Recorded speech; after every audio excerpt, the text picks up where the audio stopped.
نستغفره ونعوذ بالله من شرور أنفسنا ومن سيئات أعمالنا من يهده الله فلا مضل له ومن يضلله فلا هادي له ونشهد أن لا إله إلا الله وحده لا شريك له ونشهد أن سيدنا وسندنا وحبيب قلوبنا وحبيب قلوبنا ومولانا محمدا عبده ورسوله أرسله بالحق بشيرا ونذيرا وداعيا إلى الله بإذنه وسراجا منيرا فقال تعالى إنا أنزلناه في ليلة القدر وما أدراك ما ليلة القدر ليلة القدر خير من ألف شهر تنزل الملائكة والروح فيها بإذن ربهم من كل أمر سلام هي حتى مطلع الفجر فقال تعالى إن الله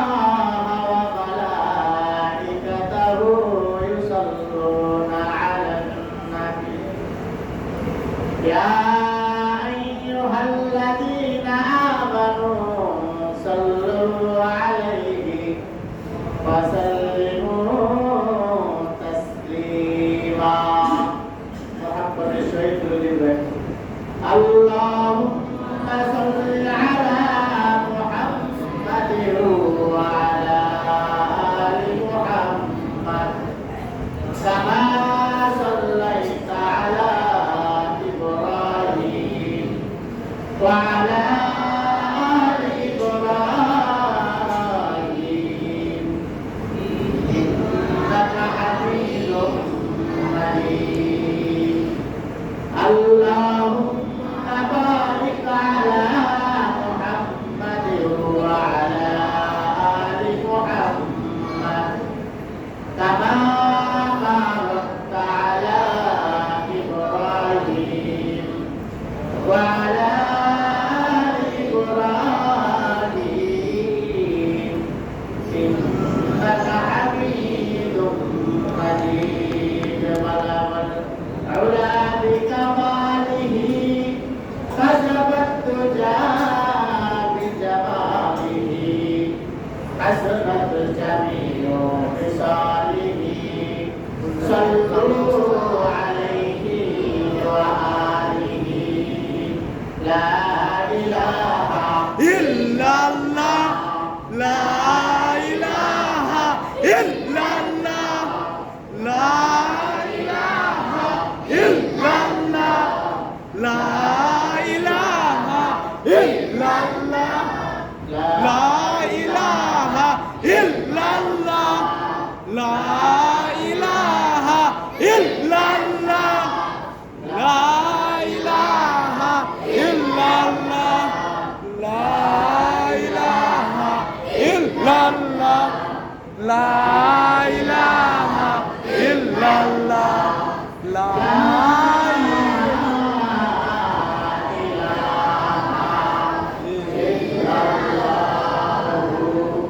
محمد رسول الله صلى الله عليه وسلم। আল্লাহ জাল্লা শাআনুহু দরবারে কালিমাতুল শুকর আদায় করি যে আল্লাহ জাল্লা শাআনুহু আমাকে এবং আপনাদের সকলকে মহব্বত করে ভালোবেসে আল্লাহ রাব্বুল আলামিনের ঘরের মধ্যে আসার এবং বসার কিছু কথা বলার এবং শোনার তৌফিক দান করেছেন। এই জন্য কালিমাতুল শুকর আদায় করি, সকলেই বলি আলহামদুলিল্লাহ। আলহামদুলিল্লাহ।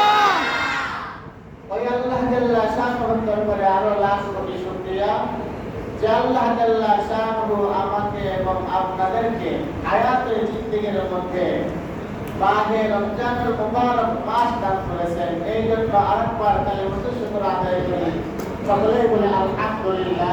আলহামদুলিল্লাহ। আল্লাহ রাব্বুল আলামিন আমাদেরকে মাহে রমজানুল মুবারক মাস দিয়েছেন। এই মাসটা আমার আপনার কাছ থেকে বিদায় নিয়ে চলে যাচ্ছে। আজকে প্রথম দিন শুরু হয়েছিল তারাবি নামাজ, সূরা বাকারা দিয়ে শুরু হয়েছে। আজকে নাচ তারা শেষ হয়েছে। 27 রমজান বাইরে হাসছে না কেন? 27 রমজান এটা আমাদের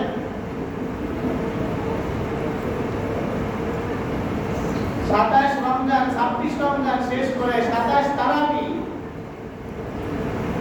এই 27 তারাবির নামাজের মাধ্যমে কুরআন খতম আল্লাহ সুবহানাহু ওয়া তাআলা করিয়েছেন। হাফেজ সাহেব হুজুররা তেলাওয়াত করেছেন আর আল্লাহ তাআলা শানুহু আপনাদেরকে শ্রবণ করার তৌফিক দান করেছেন। এই জন্য আরেকবার কালিমাতুল শুকর আদায় করে সকলেই বলে আলহামদুলিল্লাহ।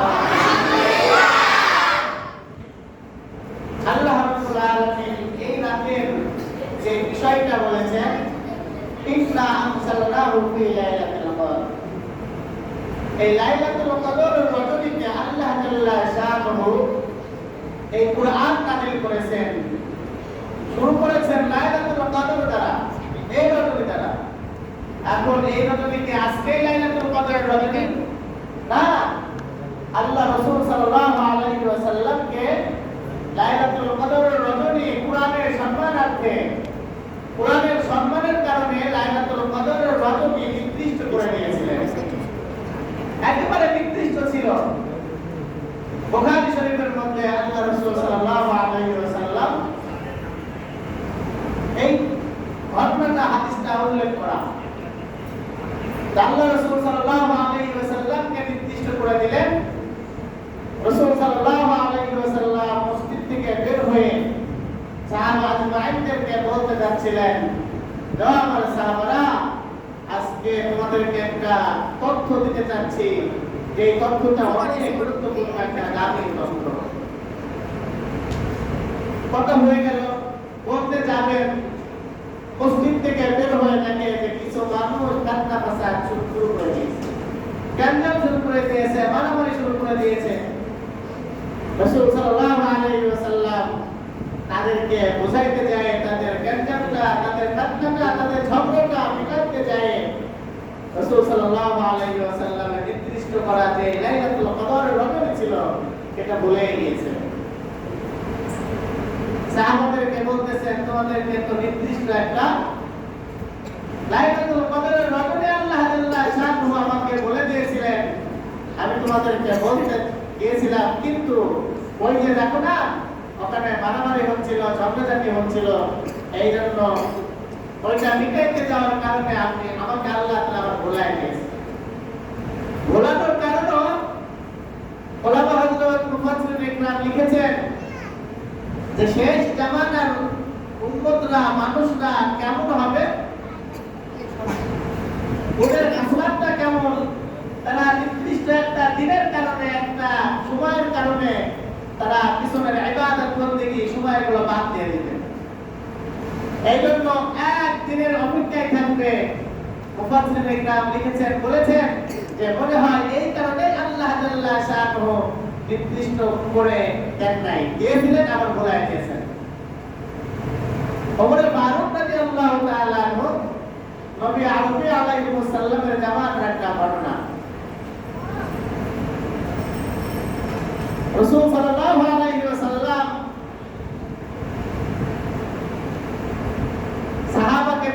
বললেন যে সাহাবা তুমি আযানটা দিবা, আমি অমুক জায়গায় যাইতেছি, দুই ভাইয়ের মধ্যে ঝগড়া লাগছে, ঝগড়াটা মিটাইতে। মুয়াজ্জিন কে ছিলেন? রাসূলের। তাই বিলাল রাদিয়াল্লাহু তাআলা আনহুকে বললেন, আর আমার যদি আসতে দেরি হয় তাহলে আবু বকর আসলে বলবেন যে আবু বকর যেন নামাজটা পড়ায় দেয়। এবার ওমর ফারুক রাদিয়াল্লাহু তাআলা আনহু আযান হয়ে গেছে, বিলাল রাদিয়াল্লাহু তাআলা আযান দিয়ে দিয়েছেন। পথের মধ্যে দেখা এক সাহাবার সঙ্গে রাসূল সাল্লাল্লাহু আলাইহি ওয়াসাল্লামের কাছে গিয়েছে, একেবারে কাদা, শরীরের মধ্যে কাদা। রাসূল সাল্লাল্লাহু আলাইহি ওয়াসাল্লাম জিজ্ঞাসা করতেছেন যে কি হয়েছে তোমার, এত টুকরা কেন, কাদা কেন? সাহাবা বলতেছেন আমি এই কাদা দিয়ে তো অমুক খেজুরের বাগানে আপনি আছেন এটা শুনতে পেরেছি, তাই এই কাদা দিয়ে ঢুকেছি আপনাকে একটু দেখার জন্য। তাই রাসূলকে এক নজর না দেখলে রাসূলকে আর ভালো, সাহাবাদের মধ্যে ভালো লাগতো না, কষ্ট লাগতো। এই জন্য সাহাবারা পাগলের মতো ছুটে বেড়াইতো, খুঁজে বেড়াইতো। সাহাবা বলতেছেন ইয়া রাসূলুল্লাহ, শুধু আমি না আরো অনেকে আসছে।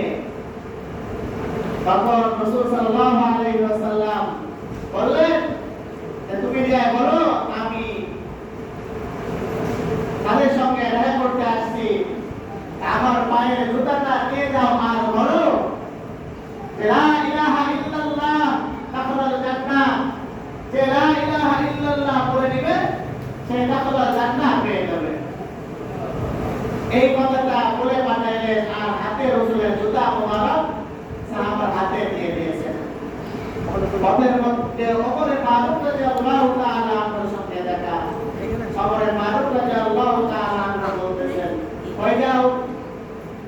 তবে রাসূল বলেছেন লা ইলাহা ইল্লাল্লাহ দাখালাল জান্নাহ, এই সবকটা আমি এখন বুঝে দেখেছি। তো বলছে চলে যাও, এখন এই সবক দেওয়া যাবে না। ভাই রাসূল বলছেন এই তার প্রমাণ জুতা আমার হাতে। ওমর ফারুক রাদিয়াল্লাহু তাআলা আনহু আবার বলছেন দাও জায়গা। দ্বিতীয়বার বলছে যায় না। লাস্টে একটা জোরে হাত দিয়ে থামাইছে বলতে যান। আরে বলছি যান, থামাতে থামাতে সাহাবা পড়ে গিয়েছে। পড়ে গেলেন সাহাবা তো কাঁদতে কাঁদতে রাসূলের দরবারে গিয়েছে, রাসূলের কাছে গিয়েছেন। ওমর ফারুক রাদিয়াল্লাহু তাআলা আনহু পিছনে পিছনে যাচ্ছেন, জিজ্ঞাসা করছে বিচার দিয়েছে আমাকে ওমর রাদিয়াল্লাহু তাআলা আনহু মেরেছেন। রাসূল বলছে ওমর কি মেরেছো? হ্যাঁ ইয়া রাসূলুল্লাহ মেরেছি। কেন? আর বলছে লা ইলাহা ইল্লাল্লাহ দাখালাল জান্নাহ, এই কথা বলছে এই জন্য মেরেছি। এই কথা তো আমার কথা, পারলা কেন? আপনার কথা ঠিক আছে, লা ইলাহা ইল্লাল্লাহ দাখালাল জান্নাহ ঠিক আছে, সমস্যা নাই। কিন্তু ইয়া রাসূলুল্লাহ মদিনার মুসলমানদের ঈমান দুর্বল, এখন যদি বলেন লা ইলাহা ইল্লাল্লাহ তাহলে নামাজ কালাম সব ছেড়ে দিয়ে এক লা ইলাহা ইল্লাল্লাহর উপরে আমল করবে। রাসূল বলেন কথা ঠিক, এই তুমি এত দাম দিয়েছো কেন? একটু আগে রাসূল কি পাঠাইলো, জুতা দিয়ে পাঠাইলো, বলো লা ইলাহা ইল্লাল্লাহ দাখালাল জান্নাহ। আবার ওমর ফারুক রাদিয়াল্লাহু তাআলা আনহুর বাইরে খাওয়ার পরে যখন বিচার দিয়ে গিয়েছে তখন বলতেছে যে ওমর ফারুক তো ঠিকই বলছে, এখন বলা যাবে না। কারণ কি? এখন বললে ওরা নামাজ ছেড়ে দিবে, খালি লা ইলাহা ইল্লাল্লাহ উপরে পড়ে থাকবে। তাহলে এখন আমাদের কাছে প্রশ্ন জাগে, রাসূল সাল্লাল্লাহু আলাইহি ওয়াসাল্লাম বললেন লা ইলাহা ইল্লাল্লাহ দাখালাল জান্নাহ, আর ওমর ফারুক রাদিয়াল্লাহু তাআলা বাধা দিলেন, কারণ কি? তাই যখন আল্লাহ রাসূল সাল্লাল্লাহু আলাইহি ওয়াসাল্লাম বলেছিলেন লা ইলাহা ইল্লাল্লাহ দাখালাল জান্নাহ, তখন আল্লাহ তাআলার সঙ্গে প্রেমের মধ্যে ছিলেন, একটা মজার মধ্যে ছিলেন। দুনিয়ার চাকচিক্য, দুনিয়ার কিছু রাসূলের সঙ্গে আর ভাষে নাই, এই জন্য রাসূল এটা অনুভব করে নাই। আর যখনই আল্লাহ তাআলার থেকে কানেকশনটা ছুটে গিয়েছে, দুনিয়ার যখন শীতের মধ্যে পড়ে গিয়েছে, তখন তো বলছে ঠিকই তো দুর্বল ইমানদার যারা তারা করবে না, ওরা চিন্তা করবে লা ইলাহা ইল্লাল্লাহ দাখালাল জান্নাহ, খালি এতটুকু পড়লেই জান্নাত পাওয়া যাবে, এই আশায় নামাজ কালাম করবে না।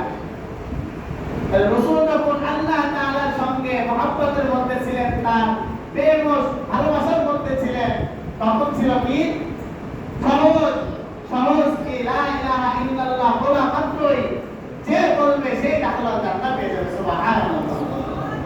আর যখনই দুনিয়ার আল্লাহ তাআলার কানেকশনের থেকে দূরে চলে গিয়েছে, তখনই বুঝতে পারছে যে না, এত সহজ না। ঠিক কিনা বলেন? ঠিক তেমনই ঘটনাটা বোঝাইতে চাচ্ছি, যদি লাইলাতুল কদর যদি আমাদেরকে নির্দিষ্ট করে দিত, খোদা কসমকে বলতেছে আমি, যে এক দুটো এই তারাবি নামাজ যা পড়ছেন, যা আমল করা হয়েছে, খুঁজে পাওয়া যেত না, খালি একমাত্র ওই নির্দিষ্ট দিনের জন্য। ঠিক কিনা বলেন? এই জন্যই আল্লাহ তাআলা শান আমার ভুলাই দিয়েছে যে বান্দা তোমরা ওই এক ক্লাসে থাকবা, তা হবে না, তালাশ করো। ঠিক আছে? তালাশ তোমরা খুঁজো। রাসূল সাল্লাল্লাহু আলাইহি ওয়াসাল্লাম বুঝতে বলেছেন, জোর বেজোর, জোর বেজোর। জোর কেন? তাই জোর তো আজকে রাত শুরু, সাথে রাত বেজোর, এটা তো দিন আগামীকাল। এই দিনের বরকতে যদি জোরে আল্লাহ তাআলা যদি লাইলাতুল কদরের বদলে দিয়ে দেয়, এজন্য লাস্টের শেষ এই দশক, এই 10 দিনই তালাশ করার কথা বলছে যে বুঝো, কিন্তু বেশি গুরুত্ব দেওয়া হয়েছে 21, 23, 25, 27, 29। আমরা কত কয়েকদিন আগে 21 গিয়েছে, 23 গিয়েছে, 25 গিয়েছে, কোনো আলোচনা নাই, কোনো নামাজ নাই, যার যার নামাজ শেষ হয়েছে, আমরা বাড়ি চলে গিয়েছি। ঠিক কিনা? কিন্তু আজকে আমাদের এমন কি আজকে মনে হয় লাইলাতুল কদর, কিন্তু আসলে লাইলাতুল কদর আজকে হবে কিনা এটা কে জানে? আল্লাহ তাআলা ভালো জানেন।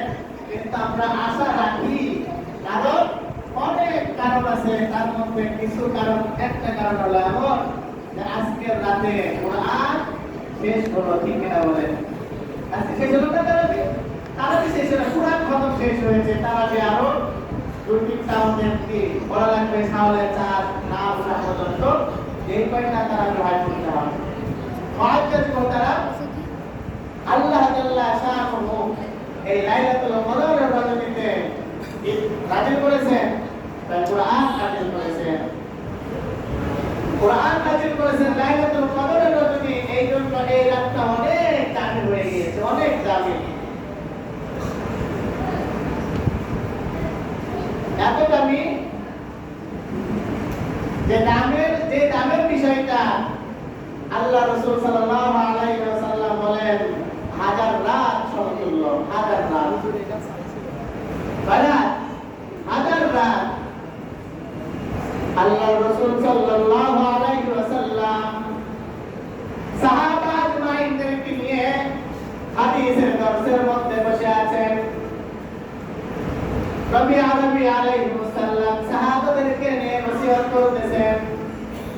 এক সাহাবা আল্লাহর রাসূলকে প্রশ্ন করতেছেন, ইয়া রাসূলুল্লাহ, ইয়া হাবিবাল্লাহ, আপনার আগে যে সমস্ত নবীরা এসেছিল তাদের হায়াত কত, তাদের উম্মতের হায়াত কত ছিল?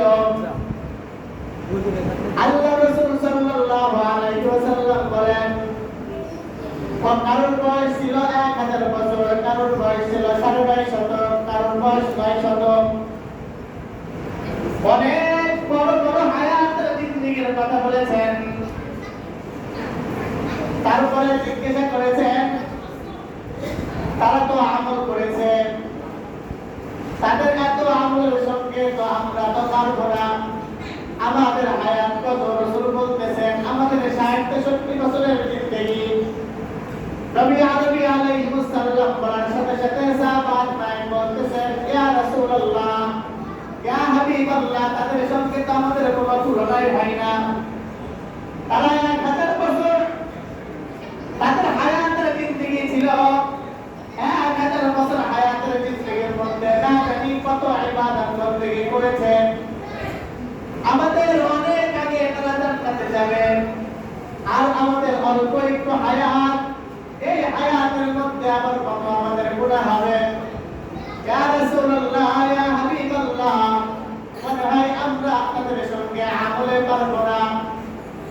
আল্লাহ রাসূল সাল্লাল্লাহু আলাইহি ওয়াসাল্লাম চিন্তা করলেন তাই তো দীর্ঘ হায়াত আমার উম্মতের দীর্ঘ হায়াত না অল্প হায়াতের জিন্দেগিতে কেমনে আমার উম্মত নাজাত পায় নবী আলাইহিস সালাম টেনশন করতেছেন চিন্তা করতেছেন আল্লাহ রাসূলকে সূরা লাইলাতুল কদর সূরা কদর নাযিল করে বলতেছেন ইয়া রাসূলুল্লাহ ইয়া হাবিবাল্লাহ আপনারা তো পরেশান হওয়ার দরকার নাই আপনার উম্মতকে পাঠাইছি সবার লাস্টে সবার শেষে আপনাকে পাঠাইছি আপনার উম্মতকে পাঠাইছি হায়াত দিয়েছি অল্প কিন্তু আপনি কি জানেন কেন পিছনে পাঠাইলাম আর কেন আমি অল্প হায়াত দিলাম আপনি কি জানেন তাদের সঙ্গে মোকাবিলা করার জন্য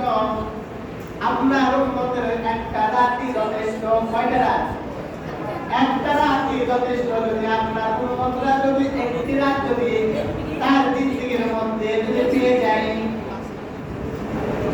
ওই রাতটা হলো সেই রাত যে রাতে আমি আল্লাহ তাআলা শানুহু পবিত্র কালামে পাক নাযিল করেছি ওই রাতের মধ্যে আমি আল্লাহ রাব্বুল আলামিন জিবরাইল আলাইহিস সালামকে রূহ মুবারক পাক রূহ পবিত্র রূহ জিবরাইল আলাইহিস সালাম কে দিয়ে সকল ইনসানের দিকে তার আকৃষ্ট করে দিই দোস্ত আপনার বন্ধু যারা হবে আপনার পরিচিত উম্মত যারা হবে তার 12 বছর যারা সবার বালিগ হবে 12 বছর পর এই 12 বছর পর তার নামাজের হিসাব হবে গুনার হিসাব হবে আল্লাহ রাব্বুল আলামিন বলতেছেন সে যদি 63 বছরের যদি হায়াত পায় আর এই 63 বছরের মধ্যে যদি প্রতি বছরে একটা করে লাইলাতুল কদর যদি পাই তাহলে আপনার উম্মতের হিসাব করে দেখেন এক রাত হলো 1000 রাতের সমতুল্য সুবহানাল্লাহ কয়টা 1000 রাত একটা রাত হতে 1000 রাত সমতুল্য তাহলে 63 বছরের মধ্যে 63টা রাত 1000 রাত সমতুল্য দোস্ত আমার চিন্তা কিসের আপনি একটু হিসাব করে দেখেন যদি একটা রাত যদি আপনার উম্মতরা পায় 1000 বছর যারা বেঁচে ছিল তাদের দিকে আপনার উম্মতের থেকে আমল বেশি সুবহানাল্লাহ সুবহানাল্লাহ ভাই এটা ওই পাশে বল আমার বয়স 35 হাতে লাগিয়ে নেব আবার 12 বছর যদি আমি বাদ দিয়ে দিই তাহলে ভাগে যাব বলে কি হিসাব করে 23 বছরে যদি আমি 23 না লাইলাতুল কদরের রজনী পেয়েছি কিনা বলেন তাহলে ঘর করে 23 না লাইলাতুল কদরের রজনী পেয়েছি তাহলে এই 23 কে 1000 করে 1000 রাত সমতুল্য যদি হয় হিসাব দিয়ে তাহলে কত 23000 হয় হাজার আর আগের মানুষের বয়স কত মাত্র 1000 এই দিকে আমরা 23000 পেয়ে গিয়েছি কিন্তু কিছুই পাই নাই তাই আমলি করি নাই তো পাইলাম কোন জায়গায় বেশি আর কি তাই আমলি তো করি নাই কারণ রাতে খালি ঘুমাইছি এখানে তাই সেটা কথা কি হয়েছে তো যদি 7টা রাত যদি আমি জাগতাম 7টা রাত যদি আমি নামাজ পড়তাম নামাজ পড়তাম আজকে আমার লাইলাতুল কদর মনে হয় চলে যাইতেছে তাহলে 5টা রাত তো দায়িত্ব করার পর এবার আমি 100% শিওর একটা রাত লাইলাতুল কদর হয়েছে ঠিক কিনা বলেন তাহলে এবার আমি বলতে পারি 23 বছরে 23000 রাতের আমার আমল আছে তাহলে আগের জামানার যারা 1000 বছর পেয়েছে তাদের থেকে আমি অনেক উত্তম কিনা বলেন ও তোরা আসলে মুসল্লি বুঝাইতে চাচ্ছি এতটুকু আল্লাহ তাআলা এটাই বোঝাইতে চাচ্ছে যে বান্দা হতাশ হওয়ার কিছু নাই সময় দিয়েছি অল্প কিন্তু দামি কিছু রাত দিয়েছি তোমরা যদি দামি রাতটাকে যদি কাজে লাগাও তাহলে তাদের অনেক আগে তোমরা আল্লাহ জান্নাত পেয়ে যাবে সুবহানাল্লাহ খালি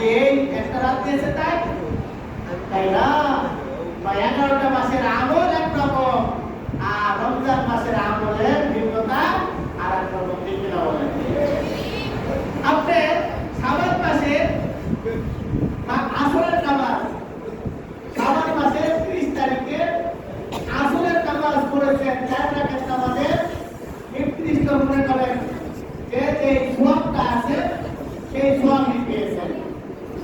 যখনই রমজানের চাঁদ উঠেছে তখন আপনি ওই রমজানের চাঁদে তাকবীরের নামাজের পর 2 রাকাত কি করেছেন? সুন্নাত করেছেন, ফরজ বাদ দিলেন, সুন্নাত করেছেন। এই সুন্নাত করেছেন 2 রাকাত, নফল করেছেন 2 রাকাত, সুন্নাত করেছেন। এই মাসে 2 রাকাত সুন্নাত করলে যে সওয়াব আগে আপনি কি শাবান মাসে ফরজ করার পরিমাণ সওয়াব সুন্নাতের মধ্যে দিয়ে দিয়েছেন। সুবহানাল্লাহ। কিসের মধ্যে দিয়েছেন? সুন্নাতের মধ্যে 2 রাকাত, 4 রাকাতের সুন্নাতের মধ্যে দিয়েছেন। আর ফরজ করলে আমল 1 টাকা দান করলে 70 টাকা, 1 টাকা রমজান মাসে নামাজ 70 রাকাতের নামাজ, তাই একবার সুবহানাল্লাহ বললে 70 বার সুবহানাল্লাহ বলার সওয়াব। তাই আল্লাহ তাআলা শানহু কত দিয়েছেন, কত দিয়েছেন। এজন্য আসুন রমজান মাস পেয়েছি, যদি এখন ওই আমলগুলো সুন্দর করে সাজায় করি, আমরা বোঝাইতে না পারি, তাহলে আমার আপনার মতন হতভাগা আর কপাল পোড়া আর কেউ আছে? কেউ? রমজান মাসকে 3 ক্যাটাগরিতে ভাগ করেছেন: রহমত, মাগফিরাত, নাজাত।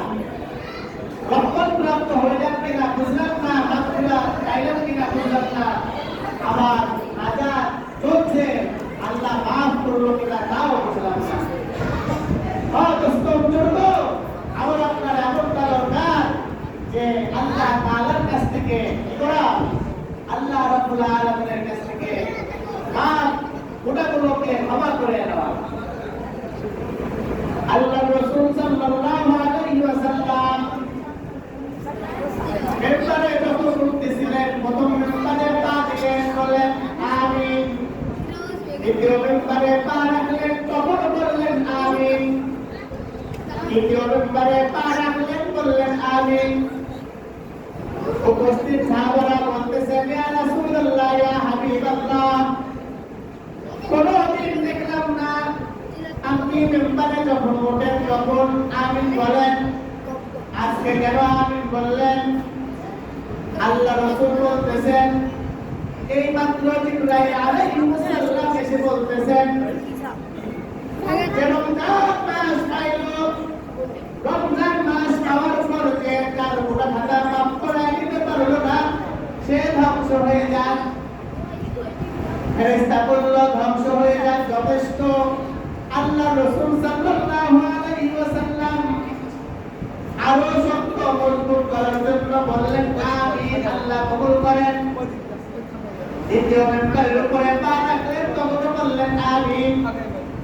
আল্লাহ রাসূল বললেন, যারা জীবদ্দশায় পিতামাতাকে পেয়েছে, পিতামাতার কাছ থেকে ক্ষমা করা নিতে পারলো না, তারাও ধ্বংস হয়ে যাক। আল্লাহ রাসূল বললেন আমিন। তৃতীয়বার আমিন বললেন। জিবরাইল আলাইহিস সালাম আল্লাহ রাসূলকে বলেন যে আপনার নাম শুনে, আপনার নাম মুহাম্মাদুর রাসূলুল্লাহ শুনলো, কিন্তু আপনার পড়লো না সাল্লাল্লাহু আলাইহি ওয়াসাল্লাম, আপনি পড়লো না, সে ধ্বংস হয়ে যায়। আল্লাহ রাসূল বললেন আমিন। রমজান মাস পেয়েছি আমরা, যদি গুনাহগুলো ক্ষমা করাইতে না পারি, ধ্বংস অনিবার্য। ফেরেশতা জিবরাইল আলাইহিস সালামের কথাই যথেষ্ট, কিন্তু আল্লাহ রাসূল সাল্লাল্লাহু আলাইহি ওয়াসাল্লাম আমিন বলার কারণে আরো শক্ত মজবুত হয়েছে। এই জন্য বাকি যে কয়দিন আমাদের কাছে আছে, আল্লাহ তাআলার কাছে চোখের পানি ফেলে এমন ভাবে তওবা করব, আল্লাহ তাআলা যেন এই রমজানের ওসিলায় জিন্দেগির গুনাহগুলোকে মাফ করে দেন। দোয়া করতে হবে, বেশি বেশি করে দোয়া করতে হবে। আর যদি বাবা যদি বেঁচে থাকে, তাদের খেদমত করতে হবে। আর যখন রাসূলের নাম শুনবো, অবশ্যই আমরা কি করব? সাল্লাল্লাহু আলাইহি ওয়াসাল্লাম এই দুরূদ পড়ব। মুআজ্জাজ মুহতারাম, আবার কিছুক্ষণ পরে উঠা লাগবে আপনাদের রমজান মাসে সেহরি খাওয়ার জন্য, ঠিক কিনা? এই জন্য বেশি বিলম্ব আর করতেছি না, এখন এই দোয়ার দিকে চলে যাইতেছি। সবাই দোয়া চেয়েছে, সকলের জন্য দোয়া হবে ইনশাআল্লাহ। কিন্তু আপনাদেরকে যে বিষয়টা বোঝানোর জন্য বসেছি সেইটি হলো লাইলাতুল কদরের রজনী। আজকে এক কথা লাইলাতুল কদরের রজনী নামক একটা রজনী আছে, এইটা আমাদের তালাশ করা দরকার, বোঝা দরকার। এইটা আমাদের ভাগ্যের মধ্যে আনা দরকার। আমি একটা রাত ইবাদত করবো না, তা না। কন্টিনিউ যেই কয়দিন আল্লাহ হায়াত দেবে সেই কয়দিন আমরা প্রত্যেকেই পাঁচ ওয়াক্ত নামাজ জামাতে পুরুষরা আদায় করবো তো ইনশাআল্লাহ। যত ভালো কাজ আছে করবো তো ইনশাআল্লাহ। আর যত খারাপ কাজ আছে আমরা ছেড়ে দেবো ইনশাআল্লাহ। ইনশাআল্লাহ এই খারাপ কাজ আমি ছেড়ে দিলাম, কিন্তু আমার পাশে একজন করতেছে, এখন দেখে কি তার আগে ভাগ করে চলে যাবো? একজন পাশে গাঁজা খাইতেছে, এখন ওর গাঁজা খাইতে থাকা, আমি হাত মুখ থেকে চলে যাবো, তাই? একজন মদ খায় মাত্রামত করতেছে, একজনের বউকে বিবিকে পিটাইতেছে, মদ খেয়েছে, গাঁজা খেয়েছে, বাড়িতে অশান্তি বানাইতেছে, আমি চোখ বন্ধ করে চলে যাবো, খুব পরিস্থিতি দেখাবো, তাই নাকি? তাই না? তাই আমি যেমন কি করবো না, অন্যায় করবো না, অন্যায় কাজ আমি অন্য কাউকে করতে দেবো না, ঠিক কিনা বলেন? খালি ঠিক মসজিদের মধ্যে, মসজিদের বাইরে গেলে সব বাদ, তাই না? হ্যাঁ, বাইরে গেলেও এই কাজ করতে হবে। প্রথমত আমি জবাব দ্বারা বাধা দিব, যে গাঁজা খাইতেছে তাকে বলবো যে ভাই গাঁজা খাওয়া ভালো না, গাঁজা খাওয়া যাবে না। যদি খেতেই যদি হয় তাহলে তোর রাজকরণী থেকে বের হয়ে বহু দূর যায় তুমি খেয়ে আসো দাও, ঠিক কিনা বলেন? আবার তুমি খেয়ে আসো। খবরদার খবরদার, চোর রাজকরণীর মধ্যে যদি তোমার থাকতে যদি হয় তাহলে তুমি ওই মাধ্যম করে তোমার বিবির গায়ে হাত দিতে পারবে না, ঠিক কিনা বলেন? নাকি এগুলোর বিষয় আছে? ঠিক আছে না?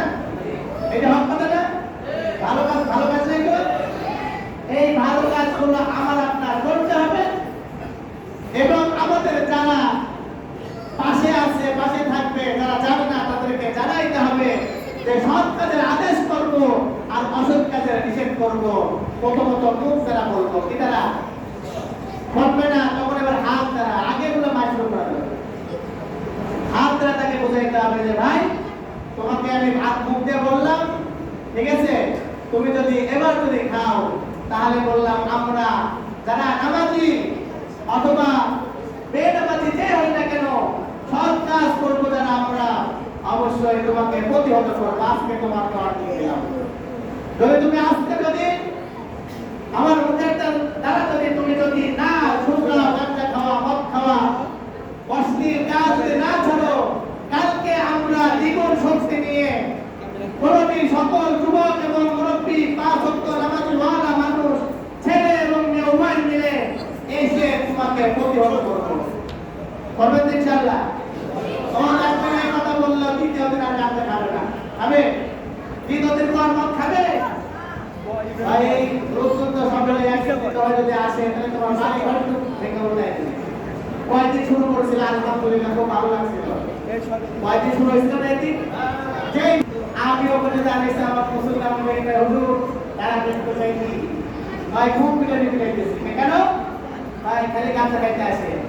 আগে এই গলির মধ্যে ছিল, এখন গেছে এই গলির মধ্যে, শুরু করেছি পিটা ভয় গেলে পিটাবে, কোনো সাথ নাই, খালি পিটনি। আর আমার এলাকায় তুমি এসে বদনাম করবা, তা কখনো হইতে পারে না। যুবকরা আপনারা দেখাই দিয়েছেন, যদি এইভাবে কন্টিনিউ যদি আপনারা যদি আপনার এলাকাকে পরিষ্কার রাখতে চান তাহলে অবশ্যই এরকম ভূমিকা রাখতে হবে, কি হবে না? ভাই তরবারি যখন হাতে নিতে হবে তখন তরবারি হাতে নিতে হবে, যখন লাঠি হাতে নিতে হবে তখন লাঠি হাতে নিতে হবে, আর যখন তসবিহ নিতে হবে তখন তসবিহ নিতে হবে, ঠিক কিনা বলেন? আর রাসূল সবসময় কি তসবিহ নিচ্ছে নাকি? রাসূল যখন তসবিহ নিবা তখন তসবিহ নিচ্ছে, যখন কাফেরের সামনে যখন গিয়েছে তখন কান্না তরবারি খাট অনুমত তরবারি নিয়ে কাফেরের সামনে গিয়ে কি নেতৃত্ব দিয়েছে, যুদ্ধে এইটা হলো রাসূলের সুন্নাত। আর আমরা যদি রাসূলের আশেক দাবি করি তাহলে আমাদের এই সুন্নাত পালন করতে হবে কি হবে না বলেন? হবে। আমার পরে মিষ্টি খাওয়া সুন্নাত এই পালন করব। তাহলে রাসূলের নাম কি আশেক হওয়া যাবে না, হওয়া যাবে নাকি? যাবে না। আসুন আমরা সকলে আমাদের মহল্লার মধ্যে থেকে যত খারাপি আছে সকল খারাপি আমরা দূর করবো, দোয়া করবো খারাপি যেন দূর হয়ে যায়। আর যত কল্যাণকার ভালো কাজ আছে আমরা করবো তো ইনশাআল্লাহ। ইনশাআল্লাহ। আমাদের সম্পর্কে কবুল করুন। আমিন। অনেকেই দোয়া চেয়েছে, কোরআন পড়েছে, রুবেলের দাদাদের জন্য দোয়া, রসুলপুরের জন্য দোয়া, আব্দুল্লাহ দাদাদের জন্য দোয়া, মহাদ্দেশ সাহেবের দাবার জন্য দোয়া, এরকম সকলে অনেকে দোয়া চেয়েছেন, কোরআন খতম করেছেন। আমার মা বোনেরা তারা অত্যন্ত পরিশ্রম করে এই পরিশ্রমের মধ্যে তারা কোরআন পড়েছেন, কোরআন তেলাওয়াত করেছেন, খতম দিয়েছেন। আমরা সকলেই যে যে কোরআন খতম করেছি যার যার নামে দিতে চাই আপনারা তাদের নাম মনে করে অবশ্যই আপনারা কি করবেন, বক্সিয়া দিয়ে দিবেন। আর আপনাদের কাছে উদাত্ত আহ্বান জানাইতেছি, আপনাদের মাদ্রাসার মহতামি হুজুর, জ্ঞানপুর হুজুরের শিক্ষক, আমারও শিক্ষক তিনি হযরত হাফেজ আবুল খায়ের হুজুর খুব অসুস্থ, স্টক করে একেবারে বিছানাগত, তাকে ঘরে তুলতে হয়, নামাইতে হয়। তার ছোট ছোট দুইটা সন্তান, একটা কাফিয়াতে পড়ে আর একটা নাজরা বিভাগে পড়ে। আমি আপনাদের কাছে কিচ্ছু চাইতেছি না, একটা জিনিস চাইবো, সেটা হলো আমার উস্তাদের জন্য, হুজুরের উস্তাদের জন্য খাস করে দোয়া করবেন। করবেন ইনশাআল্লাহ। আমার উস্তাদের জন্য আগেকার মতো স্বাভাবিক চলাফেরা করার মতো জন্য তাওফিক আল্লাহ তাআলা শানহু দেয়। এই উদাত্ত আহ্বান আপনাদেরকে জানিয়ে আজকে আমাদের আলোচনা এখানে শেষ করতেছি। ওয়া আখিরু দাওয়ানা আলহামদুলিল্লাহি রাব্বিল আলামিন।